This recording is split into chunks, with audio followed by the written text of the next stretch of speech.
قبضہ کر لیا جائے گا، ان کو غلام بنا لیا جائے گا، ان کی روزی روٹی کو بند کر دیا جائے گا۔ جہاں یہ سارے مسائل تھے،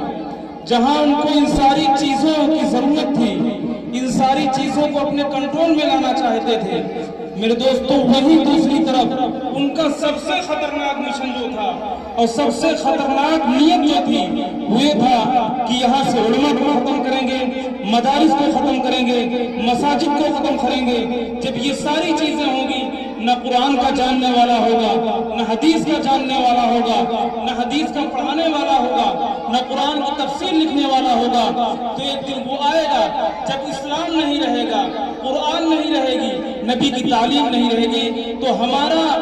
ان کو غلام بنانا، ان کو اپنے انڈر میں لینا، ان کو اپنے ماتحتی میں کام کرانا بہت آسان ہوگا۔ اس کی فکر یہی تھی، اس کی سوچ یہی تھی کہ ہماری فکر پر تالا لگایا جائے، ہماری سوچ پر تالا لگایا جائے۔ وہ چاہتا تھا کہ ہم وہ سوچیں جو وہ سوچتا ہے، ہم وہ کریں جو وہ کرتا ہے، ہم اپنے اداروں سے وہ تعلیم دیں جو وہ چاہتا ہے۔ میرے دوستو، وہ ملک پر قبضہ کرنے کے ساتھ ساتھ ہماری تہذیب پر قبضہ کرنا چاہتا تھا، ہماری تہذیب پر ڈاکہ ڈالنا چاہتا تھا، اور ہمارے جو مساجد ہیں، مدارس ہیں، علماء ہیں، ان کو ختم کرنا چاہتا تھا، اور مقصد صرف اور صرف ایک تھا کہ اسلام کو ختم کر دیا جائے گا۔ لیکن میں ان کو بتانا چاہتا ہوں کہ اسلام کی فطرت میں قدرت نے لچک دی ہے، جتنا کہ دباؤ گے اتنا ہی ابھرے گا۔